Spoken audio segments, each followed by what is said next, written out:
Abolish the Federal Reserve. Subtitled, The Federal Reserve Made Simple. A presentation of Abolish Productions. Delivered on July 4th, 2011. My name is Ralph Epperson, and I will be the one presenting this material today. I'm a writer, researcher, and historian who has studied over 200 years of America's history for nearly 50 years of my life. I'm a graduate of the Business College at the University of Arizona, but what I will be discussing today was not presented to me while I was a student there.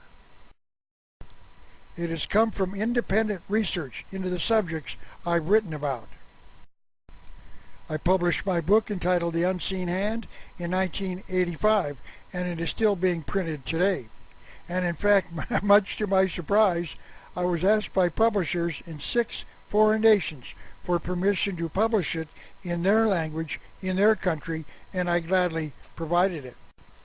But the information that I will be discussing today, as I said, was not offered to me in my business courses, but in fact I was generally presented with just the opposite information from what I've discovered in my independent study.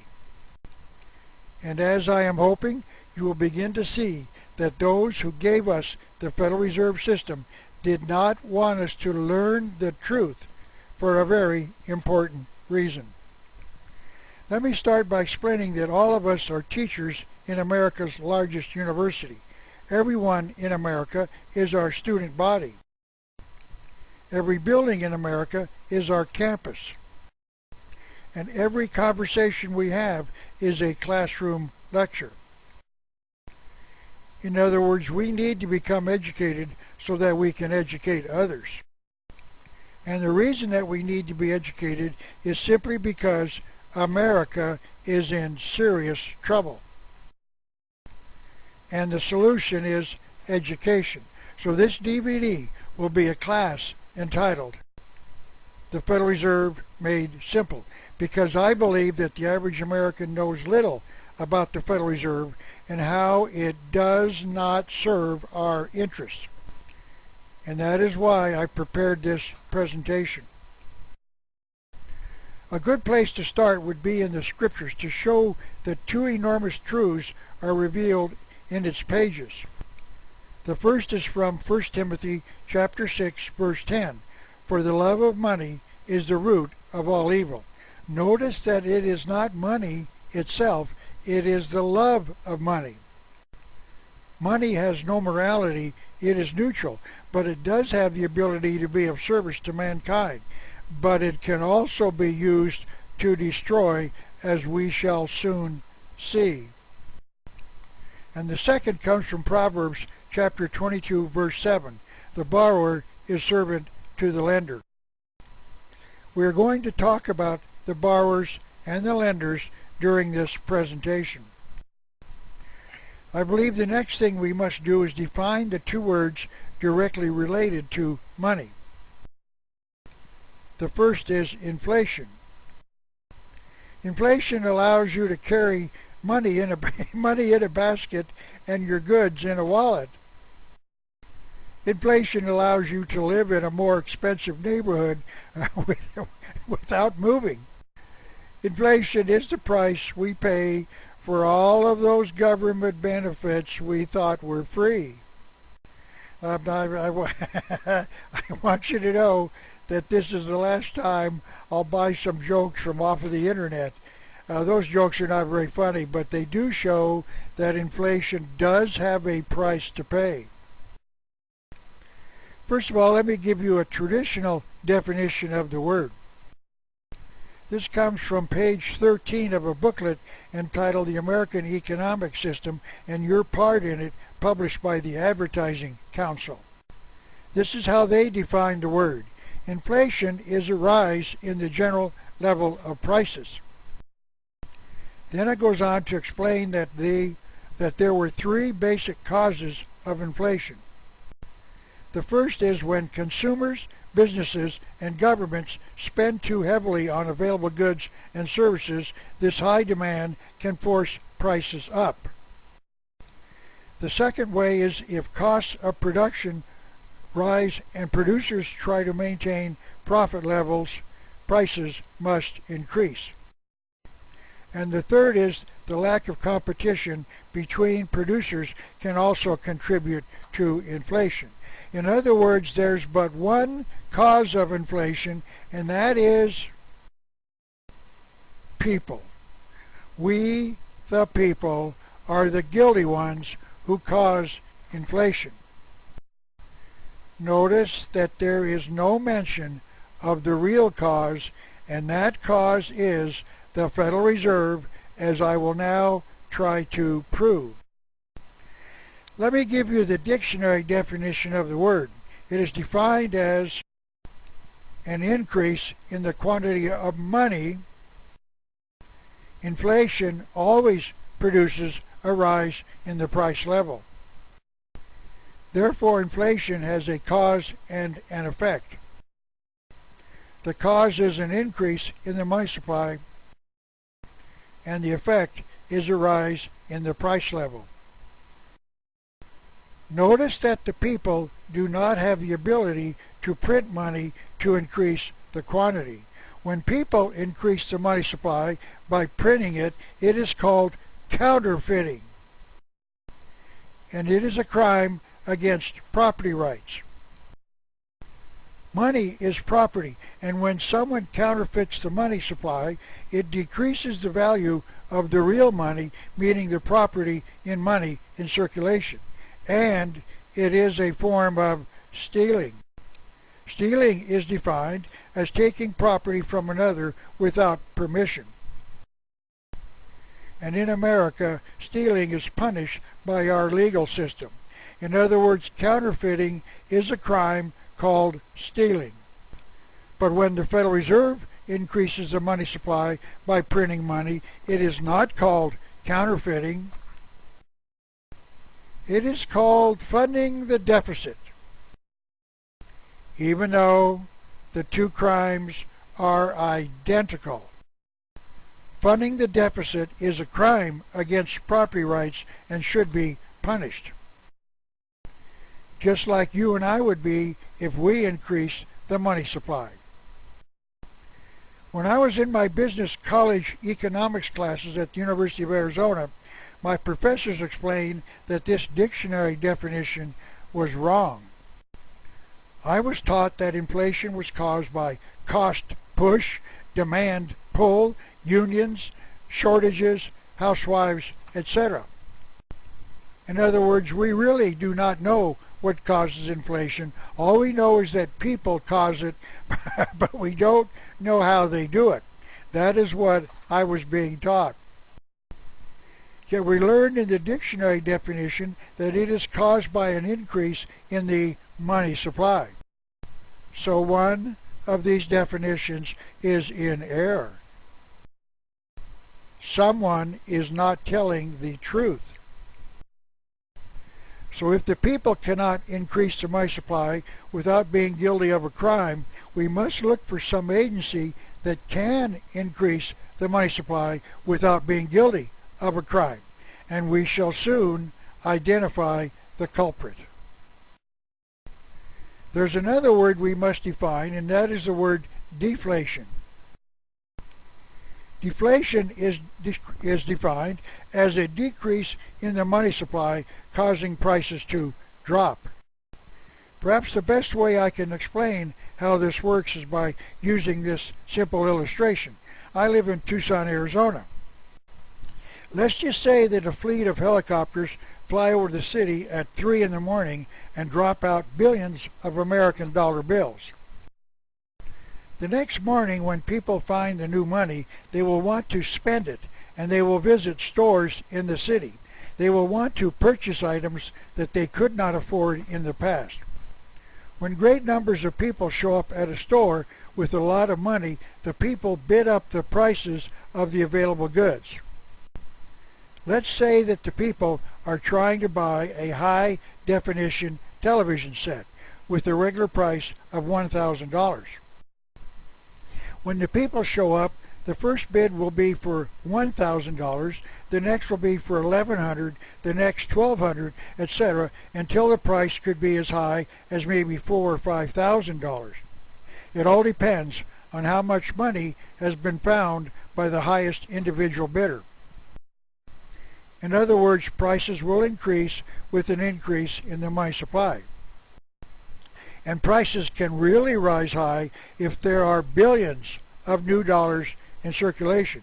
Prices could reach into the millions of dollars for the television set. As I said, it just depends on how many dollars were dropped from the air. There is a word to describe this condition. It's called hyperinflation, defined as excessive inflation causing a large increase in prices. Then let's just say that 1 week later, those who dropped all of the new money from the helicopters come to collect it because it was counterfeit. They would also gather up all of the real money that they could find because they would have to certify that it is not counterfeit as well. The result of all this is that there will be a rapid drop in the money supply, and to induce sales, merchants will lower their prices. It is even possible for the price to drop below the original price. Now there is a reason that nations hyperinflate their currency. It was described by John Maynard Keynes, called by many as the most influential economist of the 20th century. This is what he wrote in his book entitled The Economic Consequences of the Peace in 1920. Lenin, the communist leader of Russia, is said to have declared that the best way to debauch the capitalist system, to destroy the capitalist system was to debauch the currency. And then he told us how to do that. By a continuing process of inflation. So notice here that he is defining inflation just like the dictionary does, an increase in the quantity of money. So by this process of inflation, government can confiscate, secretly and unobserved, an important part of the wealth of their citizens. By this method, they not only confiscate, but they confiscate arbitrarily. And while the process impoverishes many, it actually enriches some. There is no subtler, no surer means of overturning the existing basis of society than to debauch the currency. The process engages all the hidden forces of economic law on the side of destruction. Now notice here that Mr. Keynes just said that inflation is an economic law, which means that prices will rise whenever the money supply is increased. It will happen each time it is practiced on every continent and in all economic systems. Now let me return to the Keynes quotation. He continued, and does it in a manner not one man in a million is able to diagnose. Let me try and summarize what Mr. Keynes just taught us. Nikolai Lenin, the communist, said if you want to destroy the capitalist system, you must first debauch the currency. And communists worldwide want to destroy the capitalist system. And the way to do that is through the printing press. Print large quantities of money and pump it into the marketplace, and it will destroy the value of money. And to show you that Lenin did debauch the currency by the process known as inflation, he increased the quantity of money nearly 20,000 times from 1921 to 1923. This is a cartoon that appeared in the Chicago Tribune newspaper on April the 21st, 1934. Notice the year, 1934, and it provides in a capsule form just what this strategy of the communist is. It shows in cartoon form a drawing of what appears to be Leon Trotsky, a fellow communist leader besides Nikolai Lenin in Russia, sitting at a large board with the following quote, "Plan of Action for the United States," end quote, written on the top. It says this: spend, spend, spend under the guise of recovery. Bust the government, blame the capitalists for the failure, junk the Constitution, and declare a dictatorship. That sounds exactly like what is happening in the United States today. Now let me return to the discussion of Lenin's quote.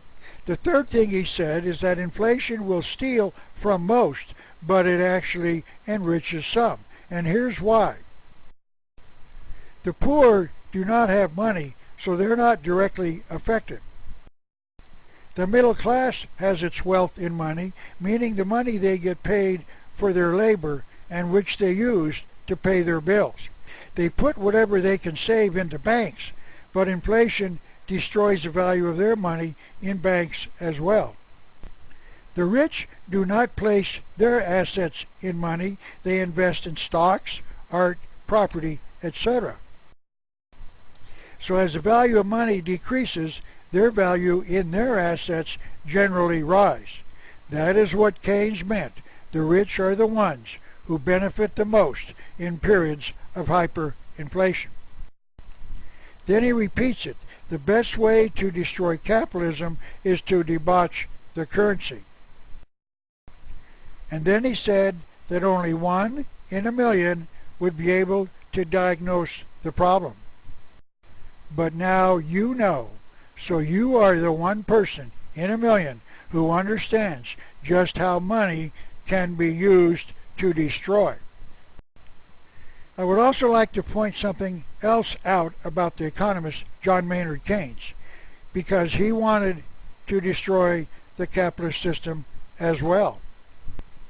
Notice here that the real title of his book, The Economic Consequences of the Peace, is The End of Laissez-faire, which is French for the free enterprise system.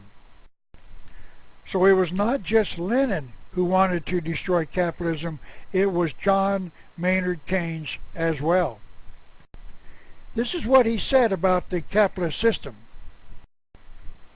The decadent capitalism in the hands of which we found ourselves after World War I is not a success. It is not intelligent. It is not beautiful. It is not just. It is not virtuous. And it does not deliver the goods. In short, we dislike it and are beginning to despise it. So his writings were intended to support those who wish to destroy the capitalist system. Now I would like to show you that the ideas of John Maynard Keynes have had effect all over the world. As this presentation was being prepared, nations in various parts of the world have experienced rioting in the streets to protest the cuts in government budgets due to the ideas of Mr. Keynes. Mr. Keynes has advanced the idea that government spending is the answer to the alleged weaknesses of the economy. And governments have increased their entitlement funding, meaning they have increased the amount of money the government spends to give its citizens government handouts. After a while, the government discovers that they cannot find enough ways to fund all of these entitlements, and they start reducing the amount of money they pay the citizen. When the citizens learn that the government is cutting their entitlements, they go to the streets in violent demonstrations protesting the cuts. And all of these nations listened to John Maynard Keynes. This is Dr. Friedrich Hayek, a prominent member of the Austrian School of Economics and a 1974 Nobel Prize winner. This is how he described it. The responsibility for current worldwide inflation rests wholly and squarely with the economists who've embraced the teachings of John Maynard Keynes. It was on the advice and even urging of his pupils that governments have financed the increasing parts of their expenditures by creating money, on a scale which every reputable economist before Keynes would have predicted would cause precisely the sort of inflation we have got. So we must acknowledge the brilliance of the architect of this strategy to destroy the free enterprise system. Thank you, John Maynard Keynes. The world truly owes you a huge debt of gratitude. Actually, I should say the world truly owes you a huge debt. Now that we know that the communists want to destroy capitalism, I think it is appropriate to discuss where Lenin, the communist, learned how he should do this. This is Karl Marx, the so-called father of communism.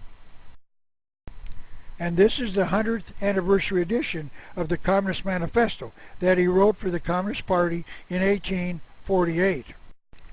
And here, it is in here that he declared that the communists should destroy the value of the money owned by the middle class.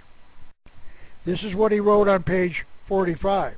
The proletariat, defined as the working class, the poor, meaning the lowest class in the nation, will use its political supremacy to wrest, by degrees, all capital from the bourgeoisie. Now the bourgeoisie is defined as the middle class, not the very wealthy. And then he tells the communists how to use a list of 10 measures that will destroy the capitalist system. I shall concentrate on the fifth one as it has bearing to our study of the Federal Reserve, and this is what he wrote. Number 5, centralization of credit in the hands of the state by means of a national bank with an exclusive monopoly. So with the central bank in their hands, the communists could wrest all of the capital from the middle class. And President Woodrow Wilson and the Congress of the United States followed the teaching of the communist Karl Marx in 1913 when they created a national bank with an exclusive monopoly called the Federal Reserve.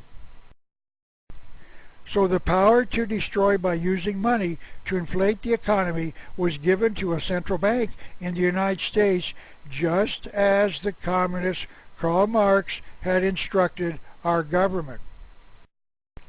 Please notice that the communist Marx wanted to use the poor as a way of wresting all of the capital from the middle class, as I said, not the very wealthy. And the reason for that is that it is the very wealthy of a nation who want to destroy the middle class in that nation by the use of a central bank. And the major reason is that the middle class often has collected enough capital to compete with the rich class. And they do so by lowering the price of any product they manufacture. And the very wealthy decided to create an economic system called communism to restrict the ability of the middle class to compete. And that is the way that they did that, because they learned to debauch the currency through a central bank. So it has been the very wealthy who are the ones behind the communist movements of the 19th, 20th, and 21st centuries. I cover this in my book entitled The Unseen Hand, and I would once again recommend that you read it. I will provide you with the ample documentation that it is the very wealthy who found the advantages of supporting the communist movement. Let me now provide you with the two recent examples of the use of hyperinflation to destroy. This is a 500 billion denarii bill issued as recently as the 1990s in the European nation formerly known as Yugoslavia. The young man who sent it to me as an example of hyperinflation told me that it wouldn't even buy an egg. That is called hyperinflation. A second example of hyperinflation is occurring right now in Zimbabwe, the African nation formerly known as Rhodesia. This is a picture of a Zimbabwean trillionaire holding up a 100 trillion Zim dollar in January of 2011. The tourist in Zimbabwe can purchase one for $5 American. That is also called hyperinflation. Now, I do not know why the government in Rhodesia, or actually Zimbabwe, is hyperinflating their currency, but my guess is that it is because the people in that nation are poor, which means they do not have a lot of money. So the government solved the problem by giving everyone, or making everyone, a trillionaire. Then everyone can purchase the goods that they could not afford in the past. Of course, when there's a shortage of goods, no matter how much money you have, there's nothing to buy. This is one of the fallacies of the socialist or communist economy. They think that poverty is abolished by giving everyone money. But they're wrong. Poverty is abolished by increasing the amount of products produced, thereby enabling producers to compete by lowering prices. Producers of goods want their customers to have a living wage so that they can buy their products. The proof of the destruction caused by hyperinflation lies in its results. Unemployment in Zimbabwe has risen to 85%, and the gross domestic product has declined from $720 per capita in 2002 to $265 in 2008. Yes, hyperinflation works to destroy. Let me now start the discussion of who in America controls the amount of money in circulation. The Constitution of the United States delegated the authority to make money to Congress. Article 1, Section 8, Clause 5 says this: Congress shall have the power to coin money, and regulate the value thereof, and fix the standard of weights and measures. First of all, notice that they included this power to coin money in the section in which they set the standard of weights and measures.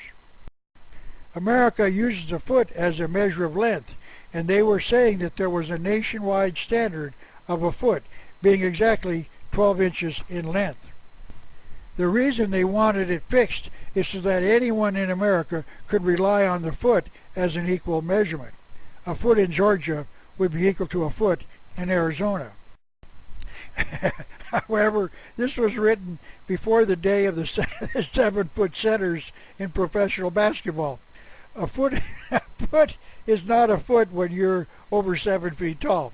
But our founding fathers were obviously hoping that our dollar would have a constant value anywhere in the United States. But as we are seeing and will continue to see, money does not have a constant value.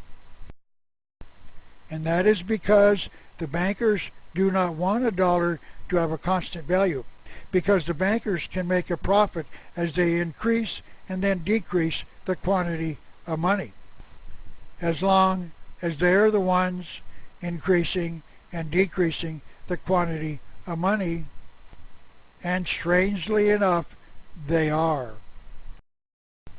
I've often wanted to write a national best-selling book on how to make a killing in the stock market. It would only have one page, which would read,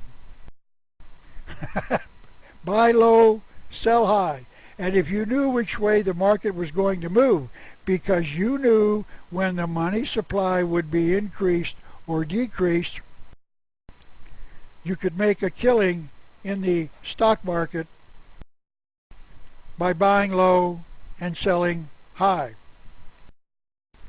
Now let me quote Article 1, Section 10 of the Constitution.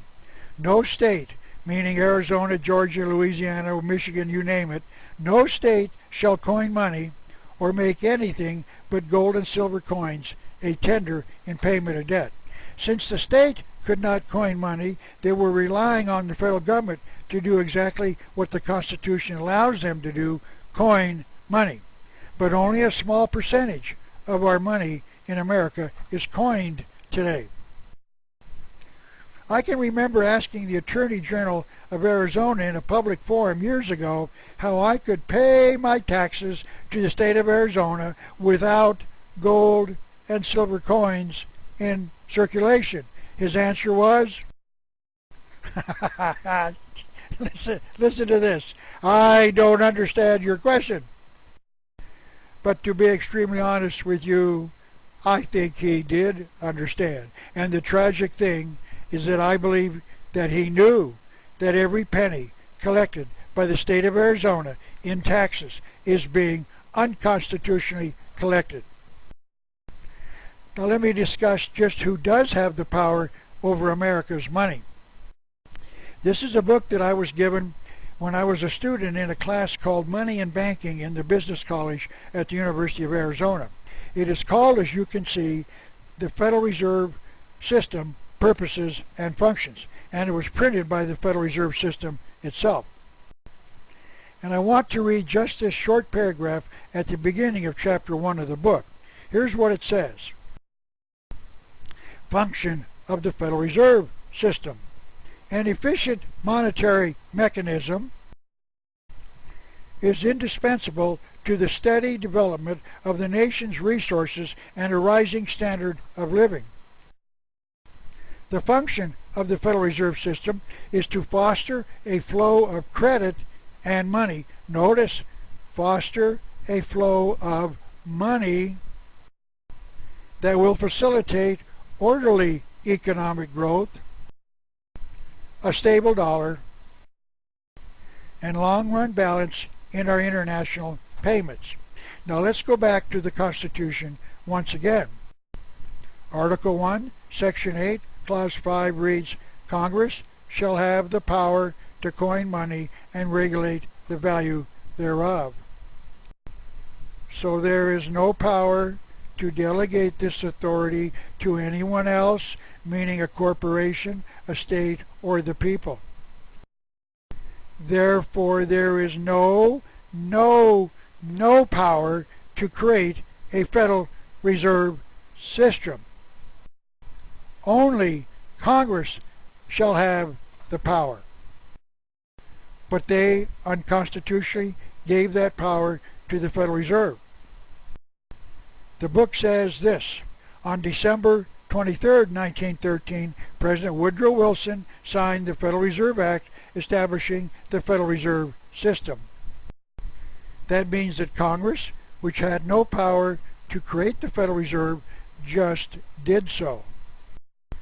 And President Wilson, who like Congress had taken an oath to preserve, protect, and defend the Constitution, just ignored his oath of office.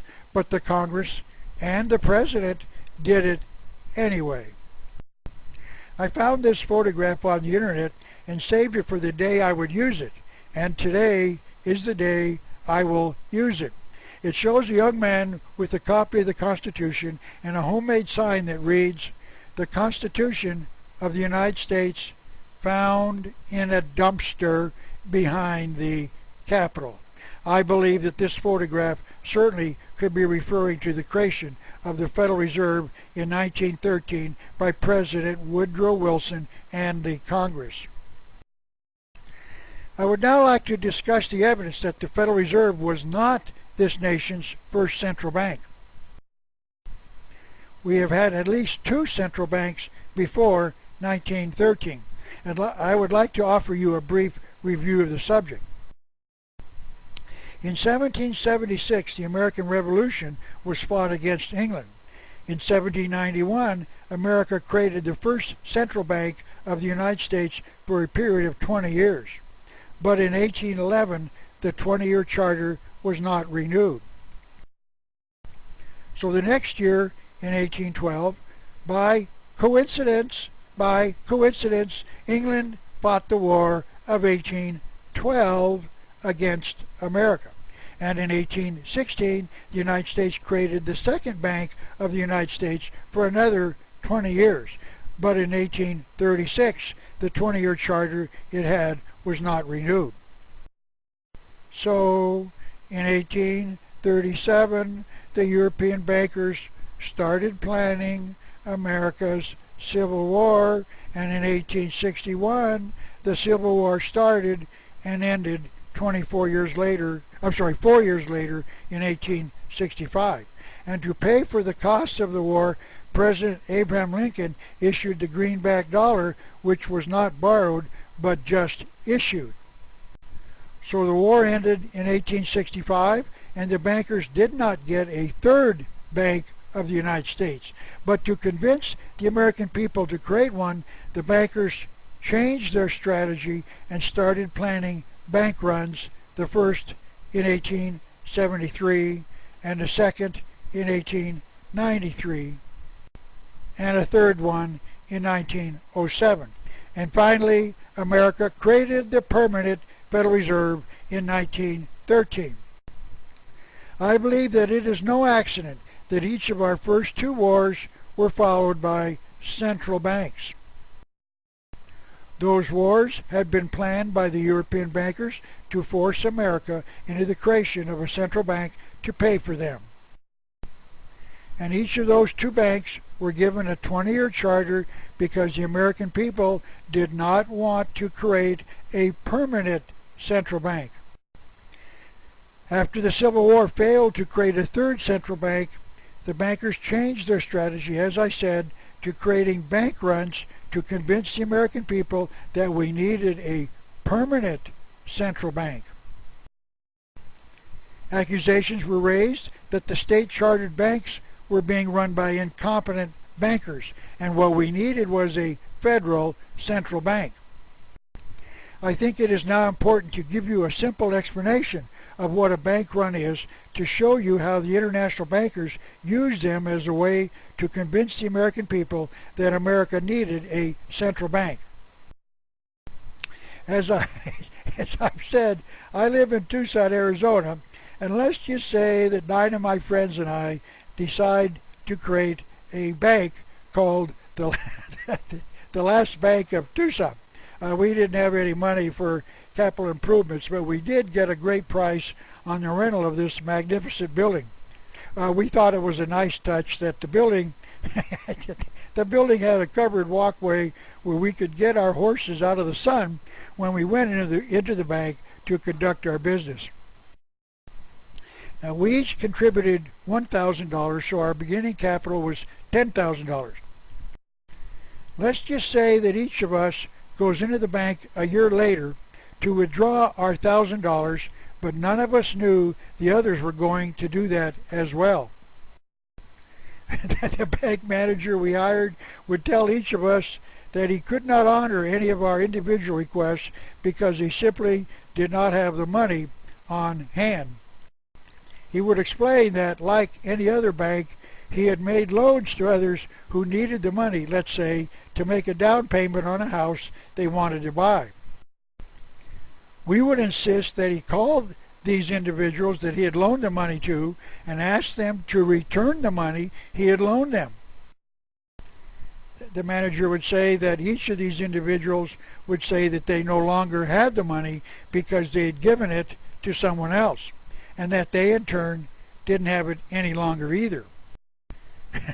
This is called a bank run when a bank does not have the money on hand to pay all of its depositors. You see, the banks do make loans from their depositors' money placed in a savings account. If Tucson's story got out to others in America that a local bank was denying their depositors their money, many others would race to their bank to withdraw their money because they thought their bank could also be insolvent as well. And when they did, they would discover that their bank also had made loans from their deposits and didn't have the money any longer either. And this would start a nationwide bank run. And the international bankers would then declare that all of these local banks were being run by a bunch of crooks, and what this nation needed would be, guess what, America? Central bank called the Federal Reserve. As I've said, bank runs have happened at least 3 times in America's past after the Civil War: 1873, 1893, and 1907. This is a photograph taken during the bank run of 1907, when all of these depositors came to the Knickerbocker Bank in New York City demanding their money, and the bank had admitted that they no longer could honor their requests. And when J.P. Morgan, the nation's leading banker at the time, suggested that a central bank was needed, the American people allowed the international bankers to create the Federal Reserve banking system in 1913. And the fact that it was international banker J.P. Morgan who had started the rumor that the Knickerbocker Bank was insolvent when he knew it wasn't, was quickly buried in the turmoil created during the bank run of 1907. So in 1913, the international bankers got what they had wanted: a privately owned bank that had the power to print paper money out of nothing, loan it to the government at interest. Now that is as simple and is as brief as I can make it. But I'm hoping that you can see that 1876 to 1913, the need of the European central bankers to create a permanent central bank in America. This is all once again amply documented in my book entitled The Unseen Hand. Now let's ask the pertinent question: what type of success has the Federal Reserve System had? Has the United States had, quote, orderly economic growth and a stable dollar since 1913, end quote? And the answer has to be no. America has not had those benefits. So then the second question becomes, why is the Federal Reserve System still operating? And the answer has to be because it was not intended to give us orderly economic growth and a stable dollar. In other words, it was intended to give us business cycles of ups and downs and a dollar depreciating in value. There were very few in Congress who spoke out in opposition to the creation of the Federal Reserve, but one was Congressman Charles Lindbergh, the father of the famous aviator by the same name. He expressed his concerns about this act with these strong words: "This act establishes the most gigantic trust on earth. When the President signs this act, the invisible government by the money power," notice he called it the money power, "will be legitimized. The new law will create inflation whenever the trusts want inflation. From now on, depressions will be scientifically created." Let me repeat this because of the significance of what he was just saying. From now on, depressions will be scientifically created. And to show that the congressman's predictions were correct, America suffered through 2 great depressions shortly after the Federal Reserve was created. The first was in 1920, and the second was in 1929. I would like to briefly discuss these 2 depressions, but first let me make a statement. Just to save time with some lengthy definitions of both economic words, let me just say this. A depression is far more severe than a recession, and both of these depressions were severe. So let's start with the depression of 1920. This is the fall 2009 edition of a magazine called the Intercollegiate Review, called a Journal of Scholarship and Opinion. And this is an article starting on page 22 entitled Warren G. Harding and the Forgotten Depression of 1920. I would like to quote several brief paragraphs from this article because there is an important lesson contained therein. The economic situation in 1920 was grim. By that year, unemployment had jumped from 4% to nearly 12%. The gross national product had declined 17%. But in November of that year, Warren G. Harding was elected President of the United States. The article continued.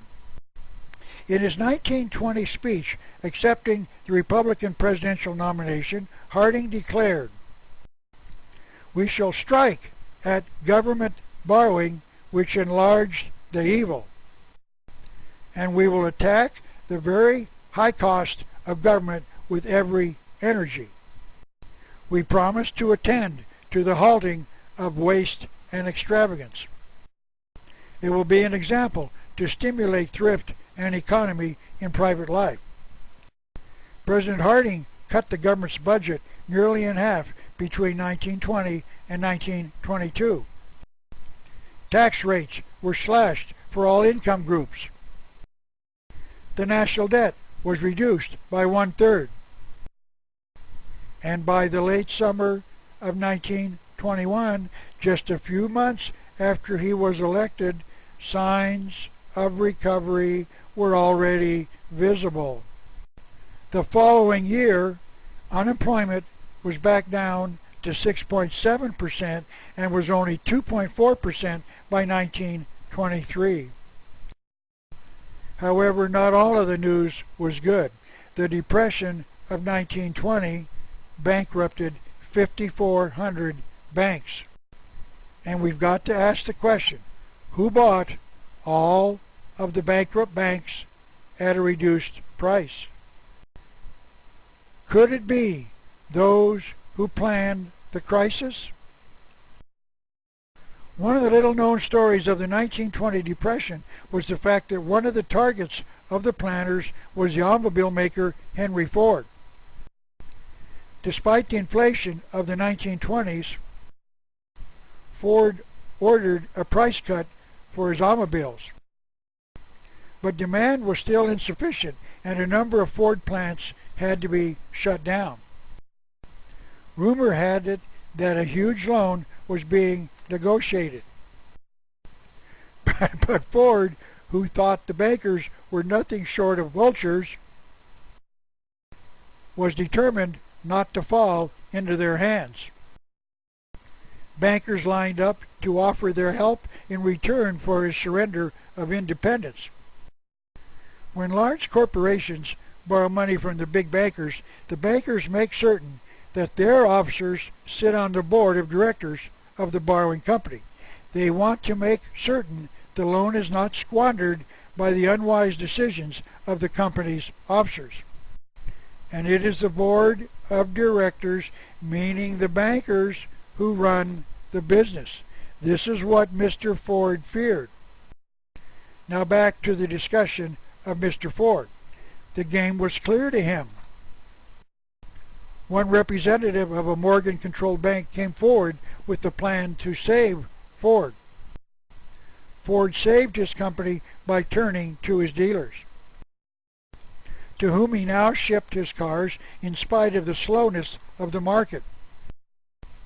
Ford sent his cars to the dealers without cost to the dealer. Until they sold the car, then they would have to pay for it.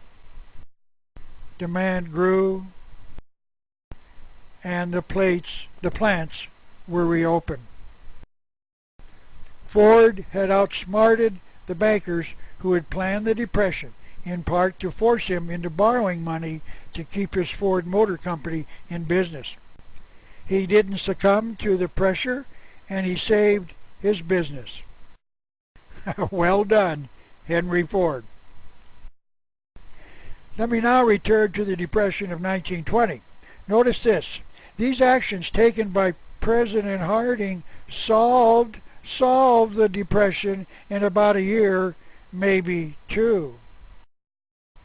But as of July 2011, America is in a recession not as severe as a depression. And President Barack Obama is doing exactly the opposite of what President Harding did. And there's no relief of the recession. In nearly 2.5 years, the end of the recession even isn't foreseeable in the near future. One can only wonder why President Obama is not following the successful record of President Harding, and the answer is obvious. Barack Obama does not want to end the recession, and the reason Barack Obama does not want to end the recession is because the Federal Reserve does not want him to. This recession is all about debauching the currency for the reasons detailed by John Maynard Keynes. Now let me proceed with a brief discussion of the crash of 1929, where billions were lost in a new stock market crash. When I was researching my book in the mid-1980s, I'm not quite that old yet, mid-1980s, I looked for explanations as to what might have caused the crash of 1929.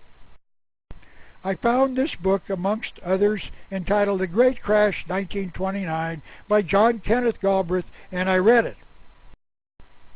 Mr. Galbraith was described as a Keynesian, meaning Mr. Keynes was his hero, and that he, meaning Galbraith, was a leading proponent of 20th century political liberalism.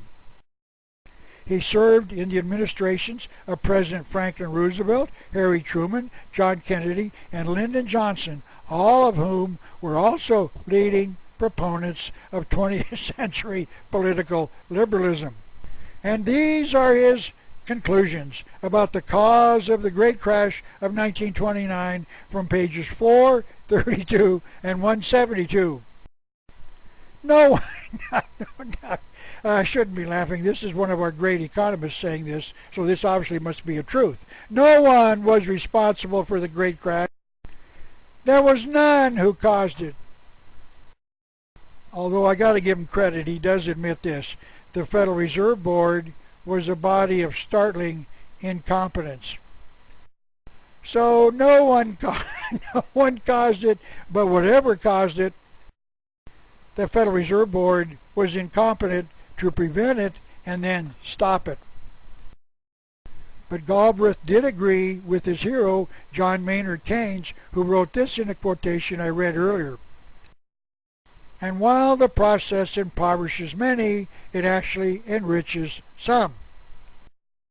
In other words, some people benefit from crashes. This is how Mr. Galbraith put it.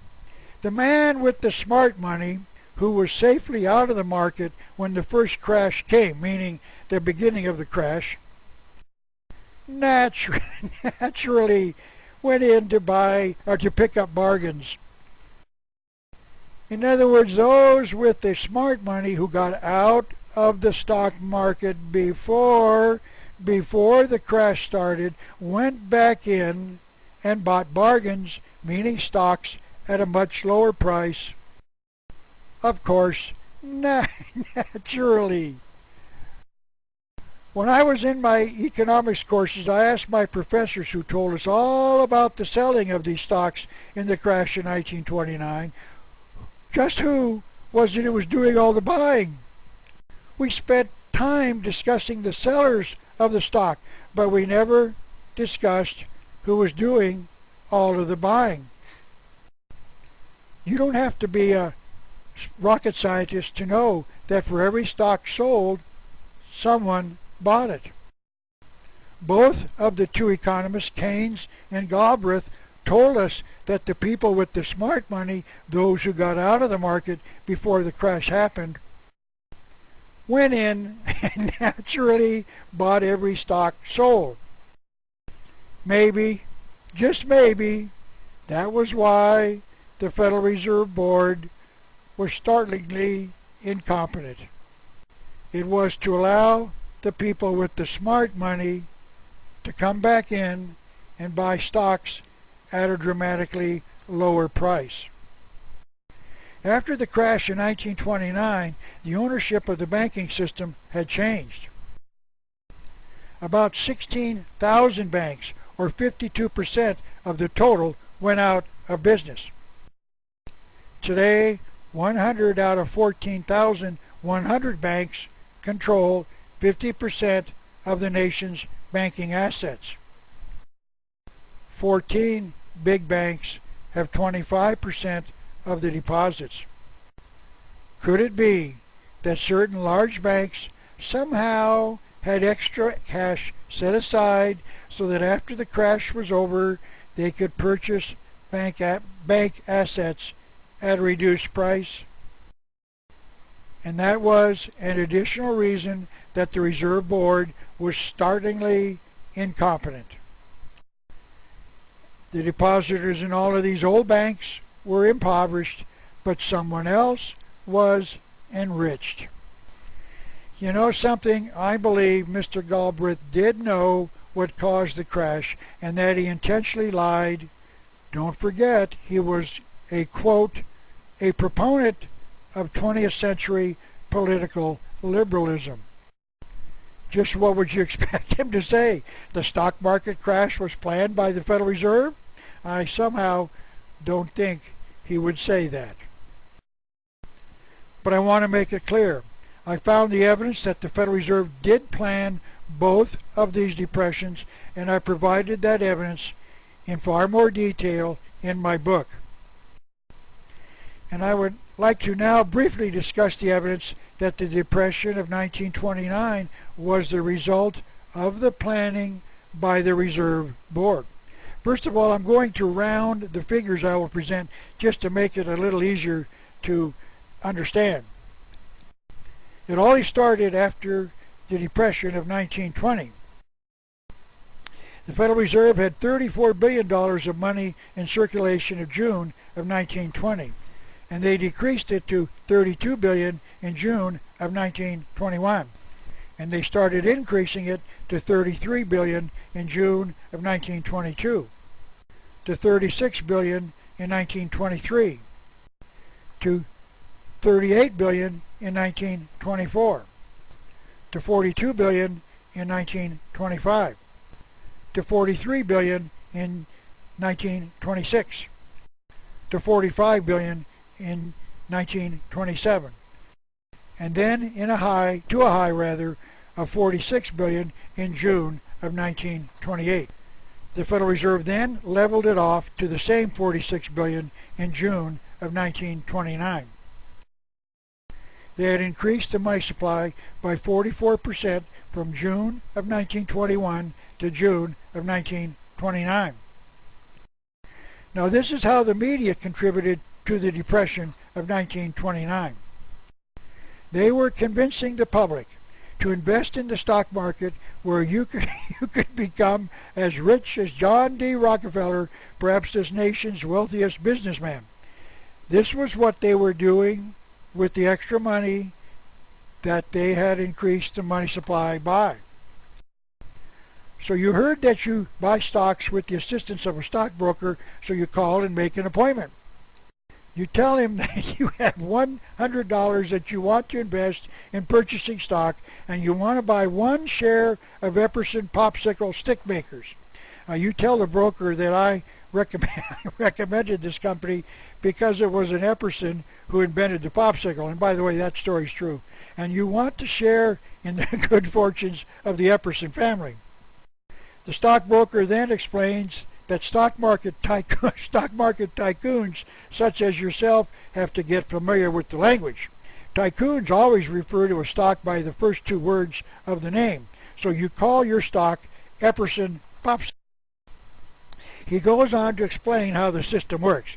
You invest $100 in Epperson Popsicle, and if the stock goes up just 10% to $110, you'll make a 10% profit. And you start thinking how easy this is. And then you, you reassure yourself by thinking that this must be how John D. Rockefeller made his fortune, by starting small. Then the stockbroker tells you that the banks are allowing tycoons such as yourself to borrow money to buy stocks. It is called buying on margin. He then explains what that means. You will still invest your $100, but since the margin is 10%, you can borrow $900 and invest a total of $1,000 to buy 10 shares at $100 apiece. Then if your shares go up 10% to a total of $1,100, you'll make a $100 profit, which means you will double your original investment. You can double your money with just a small 10% increase in the price of your stock. Now you can start to see just how you can really become as rich as John D. Rockefeller. So you agree and purchase 10 shares for a total of $1,000. And as I said, this is what the Federal Reserve was doing with all of the new money they were creating. It was being loaned out to stock market tycoons. Then the stockbroker then says, there's one more thing we need to understand. Hold on. The banks are loaning you this money on what they call a 24-hour broker call loan, which means that they can call me and ask me to call the loan, and you will have 24 hours to sell your stock and pay off the loan. But all you can think about is the prospect of becoming as rich as John D. Rockefeller, and with the rising stock market, what's the danger? You certainly can sell your stock in 24 hours and pay off the loan. So you leave the broker's office, and now you can soon buy, that yacht you've always wanted. And as time passes, the stock market is climbing and everybody's happy. Until October the 24th, 1929, when the Federal Reserve Board told the banks to call all of their 24-hour broker call loans, and stockbrokers all over the country started selling the shares of all of their tycoons, and all of the tycoons would get a call asking them to come in to the office to talk about this. But notice that all of the tycoons had to make the same visit, which means that everyone is trying to sell their stocks at the same time. And when that happened, the stock market started dropping rapidly. So let's now see what happened when your broker sold your 10 shares of Epperson Popsicle. Now let's just say that he was able to find a buyer for, say, $400. So he would sell your stocks for $400, and he would then give you a check for that amount so you could pay off the loan of $900. But notice this, you owe the bank a total of $900, and now you have only $400, which means you still owe $500. The stockbroker would then say, how are you going to come up with the additional $500? And you would say, gee, this is all you could get for my 10 shares. I'm really sorry, but the stock market's down, and I understand that's the best you could do. The stockbroker will express his deep concern and then repeat his question. How are you going to come up with the additional $500? You will say that you did not cause the drop in the stock market, and that you were diligent in coming in within the 24-hour period just as soon as you got your phone call. And once again, the stockbroker would explain the bank loaned you $900, and they will expect $900 when he, the broker, tenders it to the bank as full payment of the loan. And you respond, yes, I'm aware of that, but that's all I got for my stocks, and I don't have any assets that I can sell to pay the $500. And the broker says, you owe $900. When will you return with the money? This is how the Federal Reserve created the 1929 crash. Let me show you the stock market index for these years. In 1929, the index was $138, and in 1921, after the Depression of 1920 started, it was $66. In 1922, it was $469, and in 1932, it was $58. When I worked in Oakland, California, my boss lived through the crash of '29, and he said that hotel rooms were rented by the hour. You could rent one on the 10th floor for 4 hours and decide you wanted to get to the ground rather quickly by jumping out the window. And he said it was common to see tycoons who couldn't make the broker call laying on the sidewalk covered with a white sheet as he walked to his office each morning.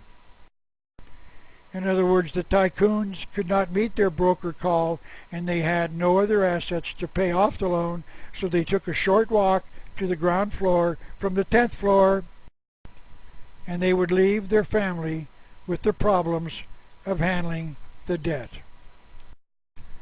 But as both John Maynard Keynes and John Kenneth Galbraith have told us, not all tycoons took the short walk. Some of them got out of the market in 1928. One such tycoon who did exactly that was Joseph P. Kennedy, the father of President John Kennedy and his brothers Bobby and Teddy. Joseph Kennedy got out by selling all of his stock in the winter of 1928 and 29, about a year before the stock market crash. Now please don't jump to conclusions that somehow Joseph P. Kennedy got advance information about the coming stock market crash in '29. Of course not. He was out early because he was a shrewd tycoon. And author Gary Allen said this about what he did with his money. The profits he took from the sale of his holdings were not reinvested, but were kept in cash. And so after the crash reached a low in prices, the father brought his cash back to the market and started buying at a low price. Yes, indeed, while the process impoverishes many, it actually enriches some. Let me now add the comments made by Congressman Lewis McFadden, chairman of the House Committee on Banking from 1920 to 1931, meeting the times of both of these depressions. These are his comments made after the crash of 1929. We have in this country one of the most corrupt institutions the world has ever seen. I refer to the Federal Reserve Board of the Federal Reserve Banks. When the Federal Reserve Act was passed, the people of these United States did not perceive that a world system was being set up.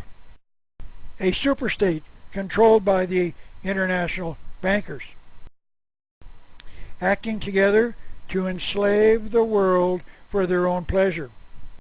The Fed has usurped the government. It controls everything here, and it controls all of our foreign relations. It makes and breaks governments plural, at will. I charge them with the crime of having treasonably conspired and acting against the peace and security of the United States, and with having conspired to destroy constitutional government. Some people think the Federal Reserve Banks are United States institutions. They are not. They are private credit monopolies which prey upon the people of the United States for the benefit of themselves and their foreign customers. The Federal Reserve Banks are the agents of the foreign central banks. He further amplified his remarks with this comment that the cause of the Depression was not an accident. It was a carefully contrived occurrence.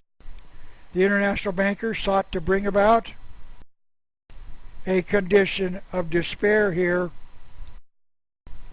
so that they might emerge as the rulers of us all. And during that speech on May the 23rd, 1933, the congressman brought impeachment charges against the Federal Reserve Board with this comment: I charge them with having taken $80 billion from the United States government in the year 1928. The Federal Reserve Board was not impeached, but history, to my knowledge, has never answered the question as to why they were not. And Congress has ignored these and other warnings for well over 200 years, all to the detriment of the American people. This last statement of the congressman was confirmed by Dr. Carroll Quigley in his book entitled Tragedy and Hope, published in 1966. By the way, Dr. Quigley was Bill Clinton's professor at Georgetown University from 1964 to 1968, and we know that Quigley's book was required reading for Quigley's courses. We know that Mr. Clinton praised Dr. Quigley during a live, nationally televised speech he gave on the night of July 16, 1992. That means that what Quigley believed in, Clinton believes in. Now this is what Bill Clinton read in Quigley's book. The powers of financial capitalism had another far-reaching aim.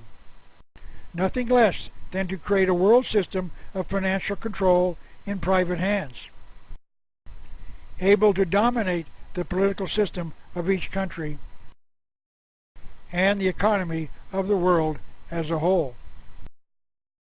This system was to be controlled by the central banks of the world, acting in concert by secret agreements arrived at in frequent private meetings and conferences.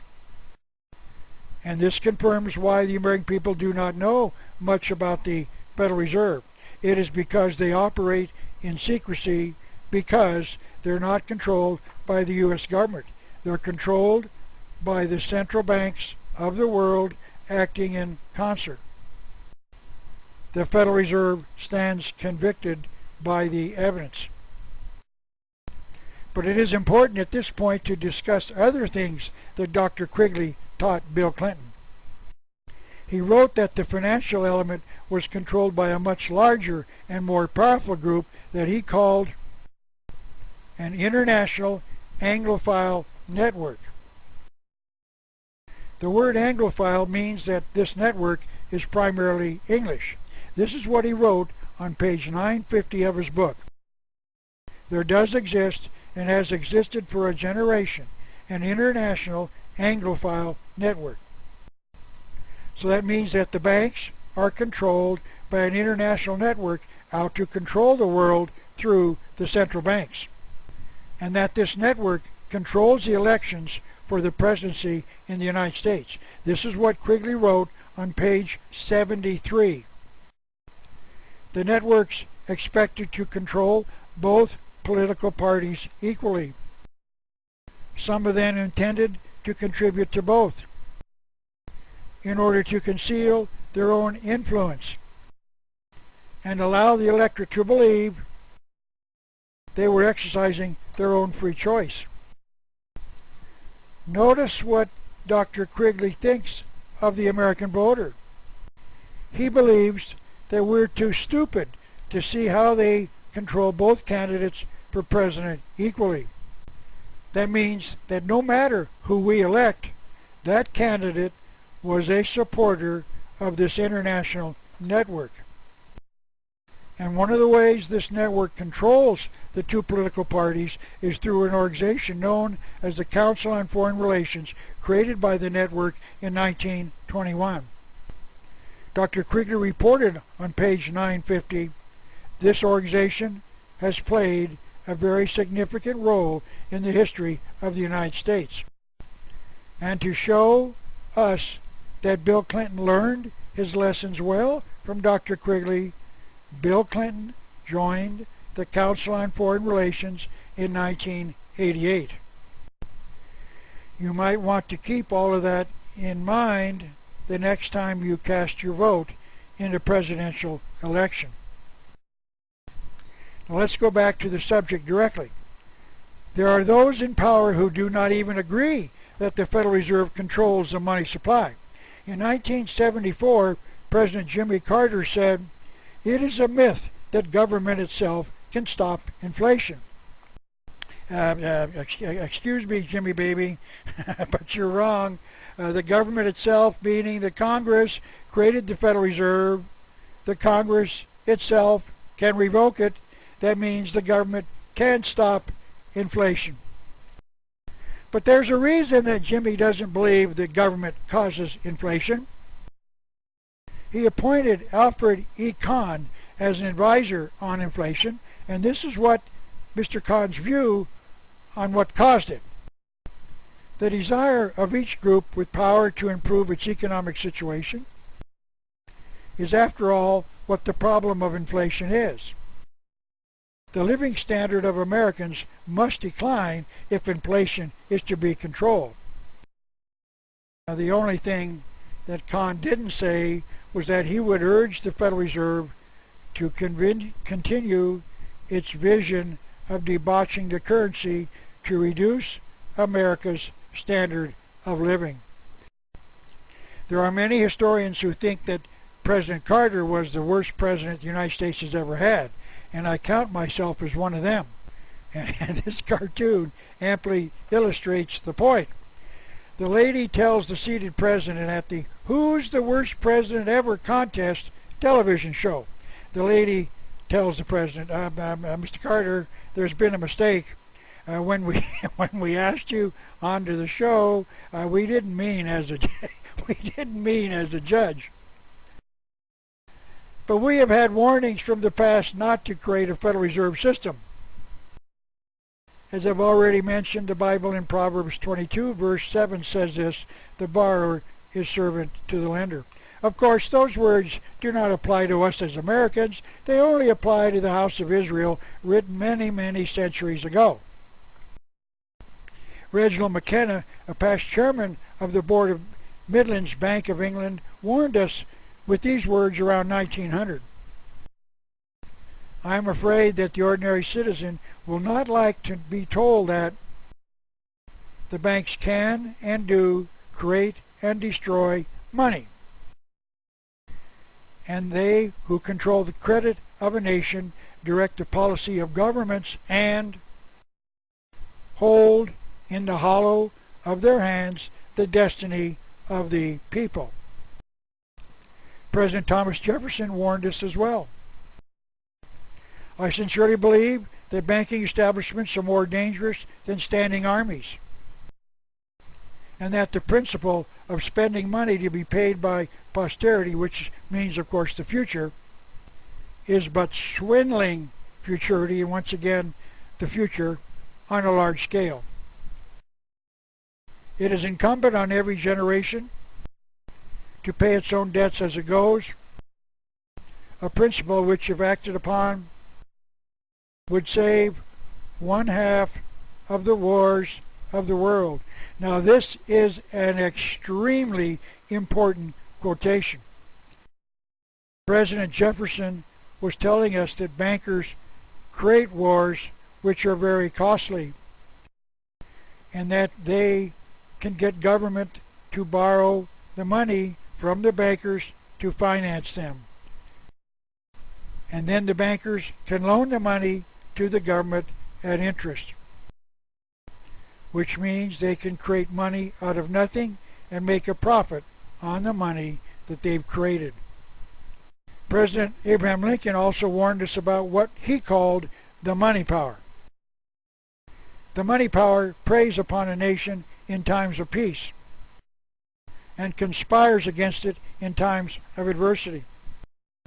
The money power will endeavor to work upon the people until the wealth is aggregated in a few hands and the republic is destroyed. Sir Josiah Stamp, a past president of the Bank of England, said this: if you want to remain the slaves of the people and to pay the costs of your own slavery, let them continue to create money and control the nation's credit. President James Garfield was quoted as saying, "Whoever controls the volume of money in any country is absolute master of all industry and commerce." And to bring it a little closer to the present, I would like to quote President Franklin Roosevelt. "The real truth is that a financial element has owned the government ever since President Andrew Jackson," meaning this financial element has owned the government since around 1830. But to show you that all of these warnings are wrong, some do not agree. Like this gentleman, William Gladstone, the Chancellor of the Exchequer in England, the controller of England's treasury, who said this: "The hinge of the whole situation was this.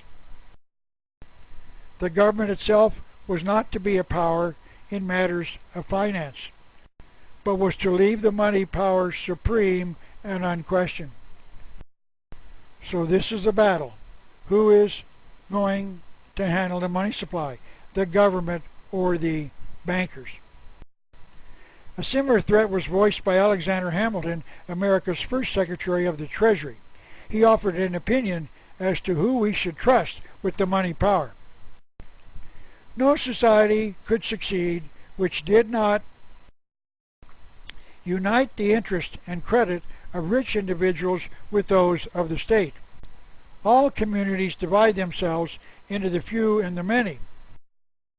The first are rich and well-born. The other are the mass of the people. The people are turbulent and changing. They seldom judge or determine right." So, people of America, we're not well-born, and therefore we must trust the rich, because they can best administer the quantity of money through a central bank. Now let me bring this all together with the discussion of how this financial element creates money out of nothing. Now I would like to bring the thoughts of Dr. Quigley back once again for a very important observation. We have asked the question as to who is to control the money supply, the bankers or the government. Dr. Quigley spoke directly to that issue on page 53 of his book entitled Tragedy and Hope. This is what he wrote: "The influence of financial capitalism and the international bankers was based upon the assumption that the politicians were too weak and too subject to temporary popular pressures to be trusted with control of the money. Accordingly, the soundness of money must be protected by allowing the bankers to control the supply of money." Now what follows is a very devastating bit of information. Dr. Quigley continued, "To do this, meaning allow the bankers to control the money supply, it was necessary to conceal or even to mislead both governments and people about the nature of money." Let me repeat those last few words. It was necessary to conceal or even to mislead both governments and people about the nature of money. You might remember that I drew this conclusion near the beginning of this presentation after we defined the word inflation. There it is. I said one of these definitions is in error because someone is not telling the truth. Dr. Quigley just taught us that it is the bankers who are lying to us about money. In other words, we are not to be trusted with the truth, as I've detailed it in this presentation. Let me conclude this thought with this one sentence. We are being lied to by the international bankers who are lying to conceal their crimes against us. And I've tried to document that fact for all to see. This will be a brief, simplified illustration, hopefully just to keep it easy to understand. There are three principles in this illustration: the President of the United States, the Federal Reserve, and the Treasury Department. The process starts when the President requests that each of the departments of the government submit their budget for the next fiscal year. And let's just say that it totals in round figures $4 trillion. He then asks the Internal Revenue Service to submit an estimate of the amount of taxes to be collected during the next fiscal year, and let's say that totals $3 trillion. That means there will be a deficit of $1 trillion. Now let's just assume the President doesn't know what to do. He goes to one of his advisors and tells him who advises him, the advisor advises him to call the Federal Reserve, and they will get the money that he needs to balance the budget. So the President calls the Federal Reserve and asks them for $1 trillion. The Federal Reserve responds that they will be happy to get him the money. The President authorizes the process. The Federal Reserve then calls the Treasury Department and asks them to print up $1 trillion in small denomination bills. Notice here that this money is being created out of nothing. The bank is not loaning part of their assets. They're creating $1 trillion of new money. The Treasury then calls the Federal Reserve when the money is ready. The Federal Reserve then calls the President and tells him the money is ready. The President then tells them to deliver it, and they will deposit it into the federal government's account in the Federal Reserve.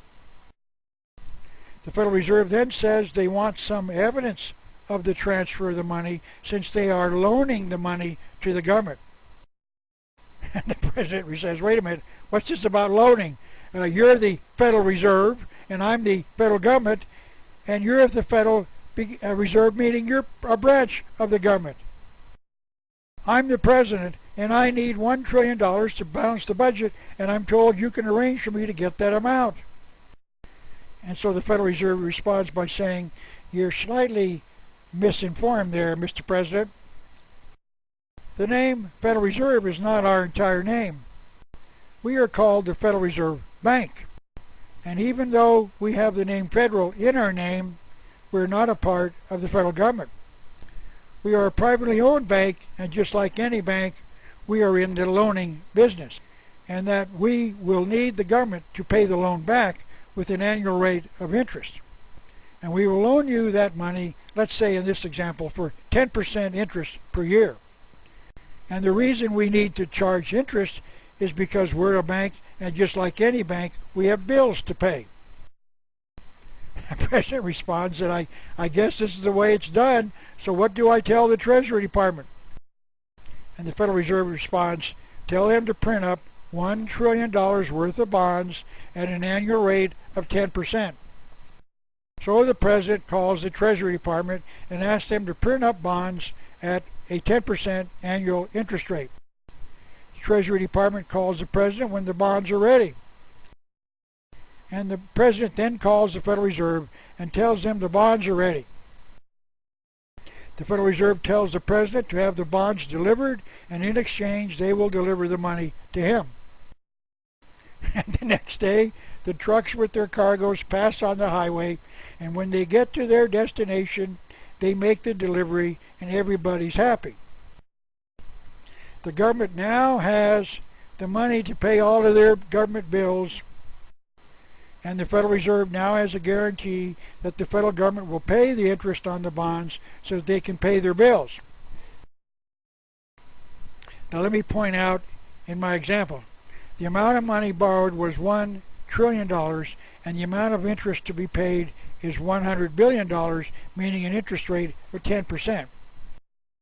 And oh yes, I failed to mention that bonds are issued for a certain period of years, which means that the government will pay $100 billion a year for, let's say, 20 years. That means the total interest paid will be $2 trillion during the 20-year term. Now, I've got to explain that paying interest on bonds is not like paying interest on a mortgage. Let's just say that you borrowed $10,000 to buy my house. Please do not think that all of us authors get rich by selling our books. I'm certainly living proof of that. But let's just say that the bank loans you the $10,000 and you agree to pay it off with a payment of $100 a month. Some of the money goes to reduce the amount you have to pay back, called the principal, and the rest goes for interest. That means that for each $100 payment you make, it reduces the amount of interest you pay each month and increases the amount applied to the principal. And notice this, under our example, the government pays the same interest each year and there's no reduction in tax payment. The government pays $100 billion each year for 20 years, or a total of $2 trillion. And then, at the end of the 20 years, the government will be asked to return the $1 trillion to the Federal Reserve. That means that the total cost of funding this $1 trillion deficit will be $2 trillion paid in interest plus the $1 trillion paid at the end of the 20 years, for a total of $3 trillion. So in this example, the Federal Reserve makes a $2 trillion profit for loaning $1 trillion to the government, plus they get to use the $100 trillion that they created out of nothing again in another later loan to the government. Hey, Americans, that's not too shabby. Oh yes, there's one more thing. Notice that when our president and our congressmen and our senators talk about funding a deficit, they always fail to mention the amount of interest it will cost us taxpayers each year to borrow from the Federal Reserve. However, I'm just sure that's one little detail that they just forget about when they discuss this process.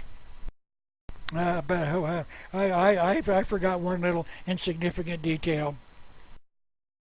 Now, I do not know for certain, but if the federal government loaned if the Federal Reserve loaned the federal government $1 trillion in cash that the government will deposit in the Federal Reserve Bank, I don't know that. But I do know this. The Federal Reserve has to pay the Treasury Department for the printing of any money. Marilyn Beausavant discussed this in her February 8, 2009 column in Parade magazine. She was asked, what does it cost to print U.S. currency? And her answer was, a paper note costs 6.2 cents to print. Now let me explain what she just said. It costs 6.2 cents to print a $100 bill. The Federal Reserve loans the government the $100 bill at its face value, and it costs them 6.2 cents to print it. That is a profit of approximately $99.94 to loan the U.S. government $100. Hey, Americans, that's, once again, not too shabby. So let me summarize this whole subject of funding the national debt. When the U.S. government borrows the money from the Federal Reserve, it causes debt, meaning we have to pay the Federal Reserve back just like a private citizen does when they borrow money from a bank. It causes inflation when the Federal Reserve puts this new money into circulation. Excuse me. And it costs us in interest payments just like anyone has to pay when they borrow money. Now that doesn't sound like much of a bargain to me. This transaction causes debt, inflation, and interest payments. But there are at least three other ways to fund a deficit budget. The second way would be to borrow from the American people. This was one of the ways that President Franklin Roosevelt funded World War II. Hollywood actors and actresses like Joan Crawford went on national bond drives encouraging the American people to loan money to the government as a way to pay a part of the cost of the war. This method does cause debt, excuse me, because the taxpayers have to pay the money back. It does not cause inflation because there's no increase in the amount of money in circulation, but it causes interest payments that the taxpayers have to pay the American people who loan the money to the government. The third way would be for the government to put the printing plates that print paper money on the printers and then just print the money. This method does not cause debt since nothing has been borrowed, but it does cause inflation because it increases the money supply. But it does save the taxpayers interest payments. And the fourth way would be to tax the people, declaring that if you want the services, you've got to pay for them. This method does not cause debt because nothing's borrowed. It does not cause inflation because it is not an increase in the money supply. And it does not cause interest payments because nothing's borrowed.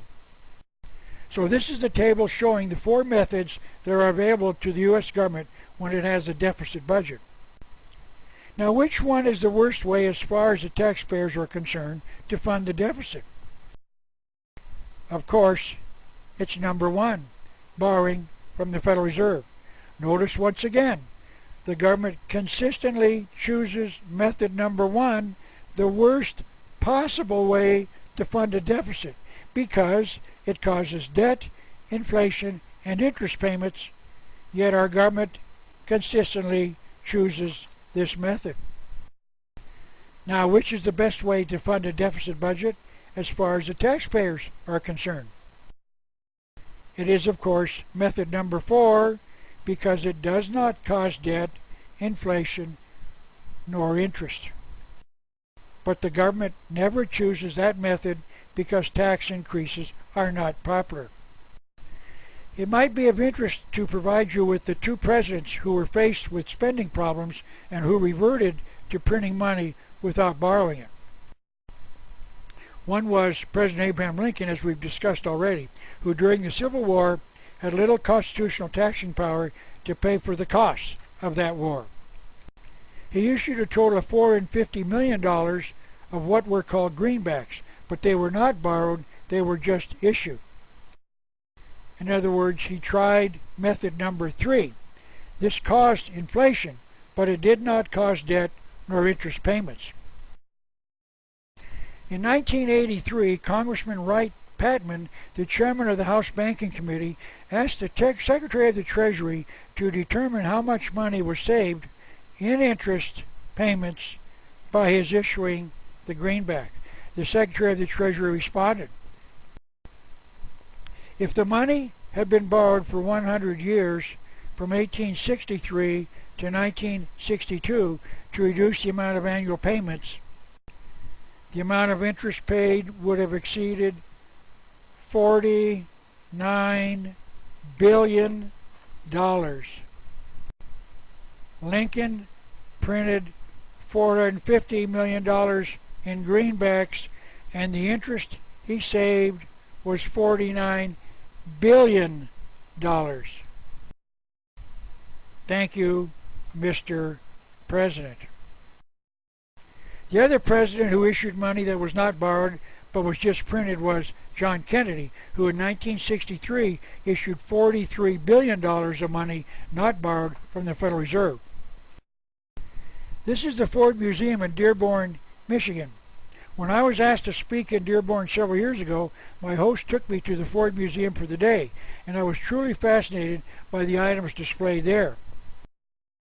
Henry Ford, the car manufacturer, was a major collector of the past. One of those items on display is the rocking chair that President Lincoln was seated in when he was assassinated by John Wilkes Booth. Those dark maroon areas on the back of the chair are the dried blood stains from the assassination. Just a few feet from this display is another one, this time the limousine that President John Kennedy was seated in when he was assassinated in 1963. Two presidents issued money that was not borrowed. Two presidents were assassinated. Now this is an interesting question. Is there a lesson for future presidents of the United States? I will let you answer that question. Let me bring you this part of this presentation to a close by repeating the warning given to America by President Thomas Jefferson. It is incumbent on every generation to pay its own debts as it goes, a principle which, if acted upon, would save one half of the wars of the world. Let me repeat this because there is an extremely important truth contained therein. It is incumbent on every generation to pay its own debts as it goes, a principle which, if acted upon, would save one half of the wars of the world. I am hoping that you grasp the enormous truth in what he just said. He was saying that if you want your government involved in perpetual wars, then allow them to borrow money from a central bank like the Federal Reserve. Now let me ask the next question.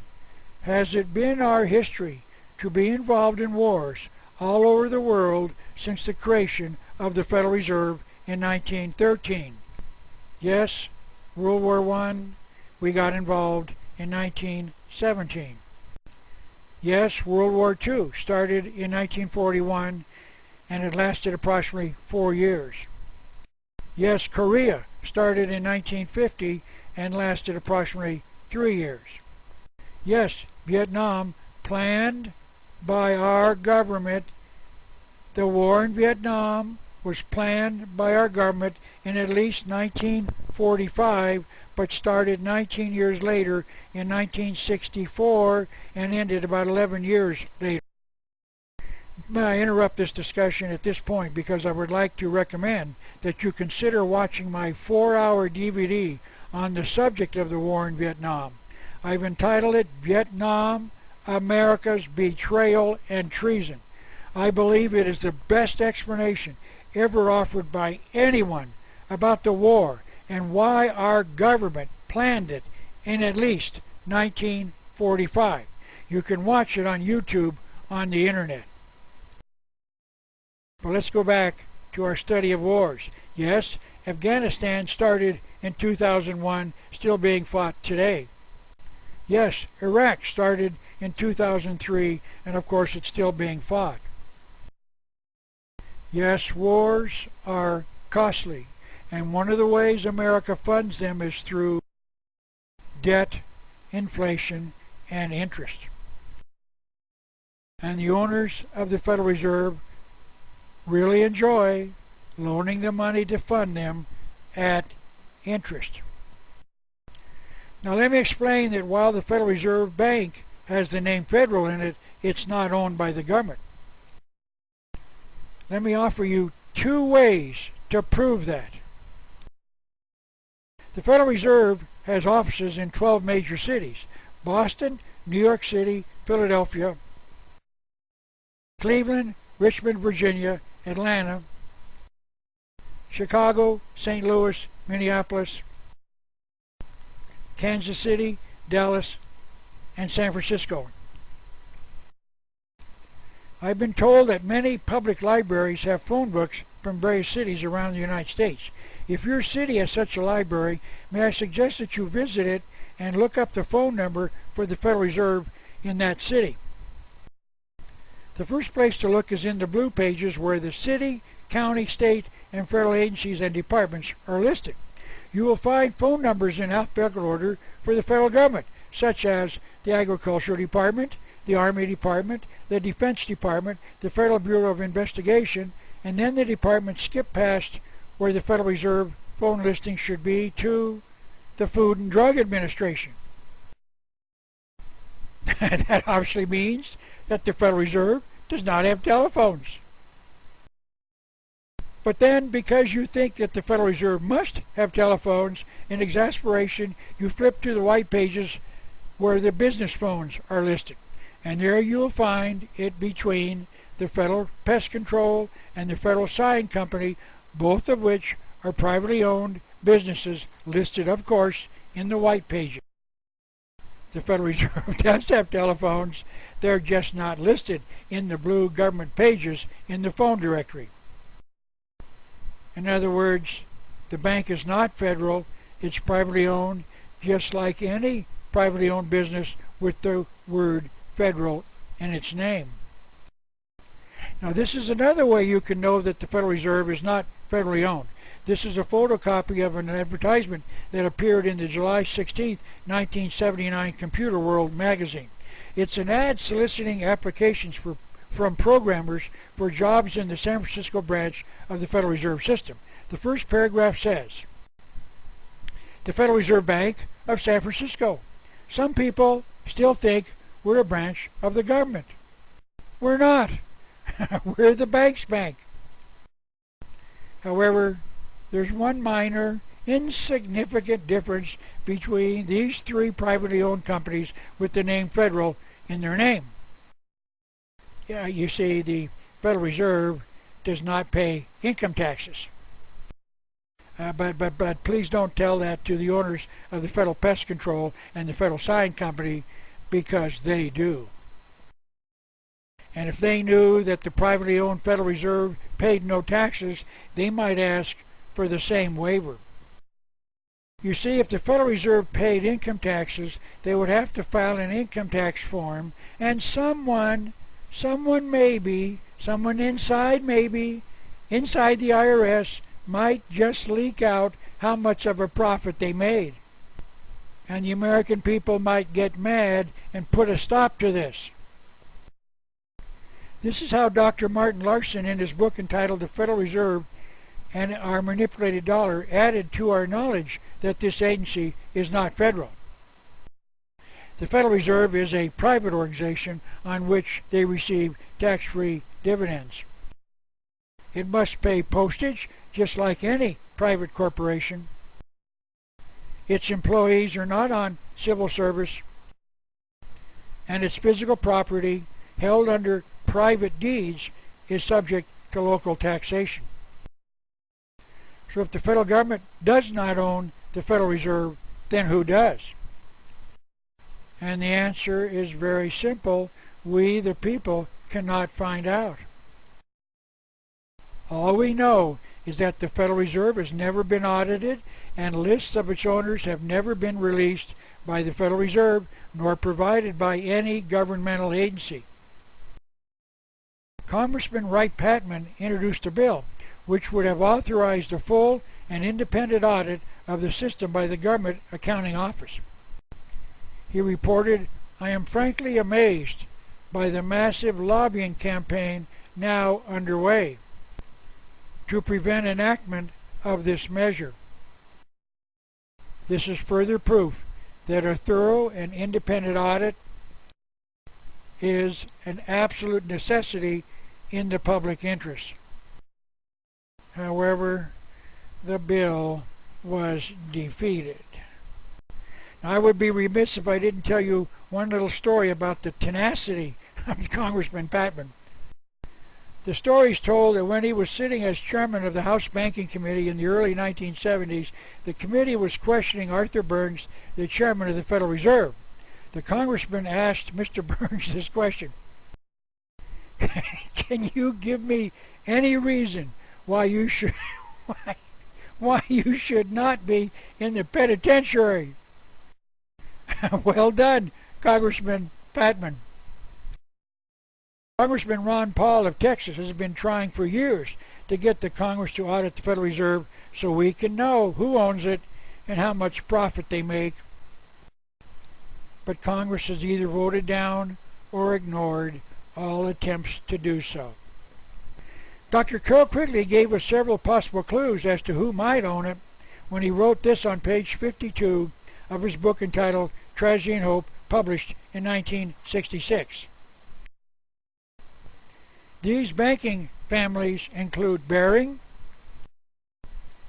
Lazard, Erlanger, Warburg,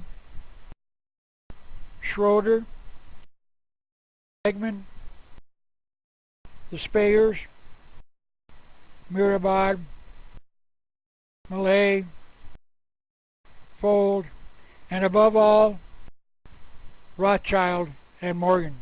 Of course, many historians have written about the last two family names, but I would dare say the others are unknown to the American people. It is not known officially that any of these banking families own the Federal Reserve or even a part of it, but some of them might have an interest. Dr. Quigley continued on page 52, these families were almost equally devoted to secrecy and the secret use of financial influence in political life. These bankers came to be called international bankers. Let me bring this a little more into focus by this quotation from Thomas Jefferson. I sincerely believe that banking establishments are more dangerous to our liberties than standing armies. Already they have raised up a money aristocracy that has set the government at defiance. The issuing power should be taken from the banks and restored to the government to whom it belongs. However, all of these warnings that we've discussed have gone unheeded, and the Federal Reserve System caused the depressions of 1920 and 1929. They accomplished this by increasing and then decreasing the quantity of money in circulation, so that both depressions were a huge redistribution of wealth from the poor and middle class to the extremely rich. So why hasn't the federal government reined in the powers of the federal agency? They created it with an act of Congress in 1913. It is true that the President of the United States nominates the next Federal Reserve Chairman, and then the Senate votes to confirm the nomination. But other than this, the federal government has no control over its activities. And whereas the Senate has denied confirmation to certain Supreme Court nominees of various presidents, they've never refused a confirmation of the next Federal Reserve Chairman. In a primer on money, the Subcommittee on Domestic Finance of the Committee of Banking and Currency House Representatives of 1964 wrote this: although the Federal Reserve is a creature of Congress, the Federal Reserve is in practice independent of that body in its policy making.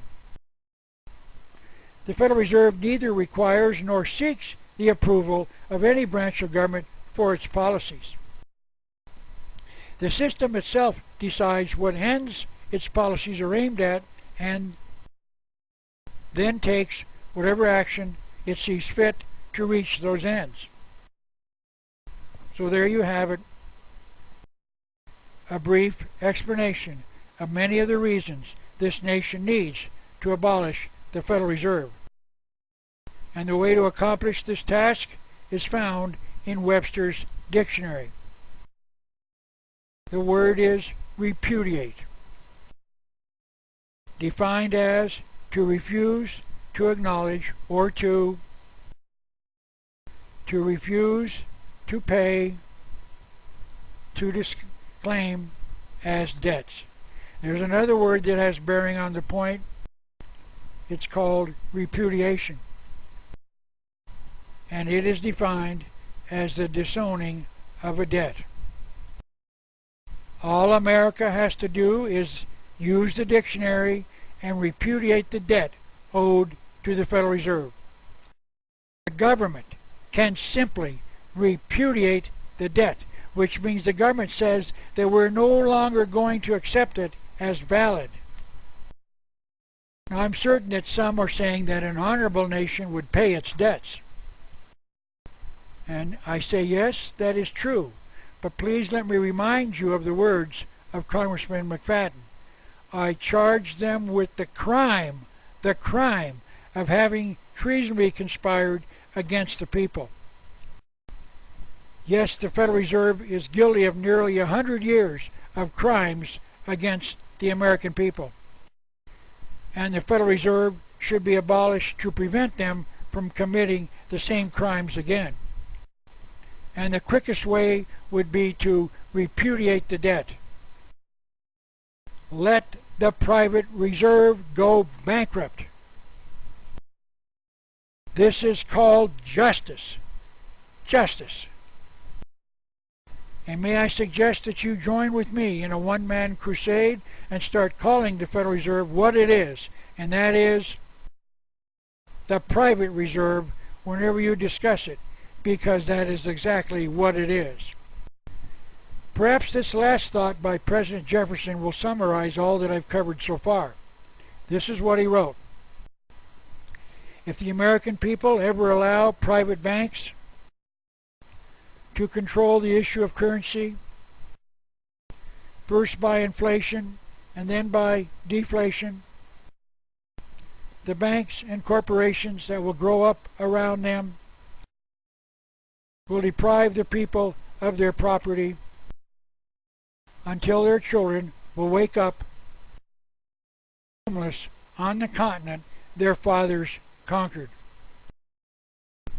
But in 1913, America did exactly that.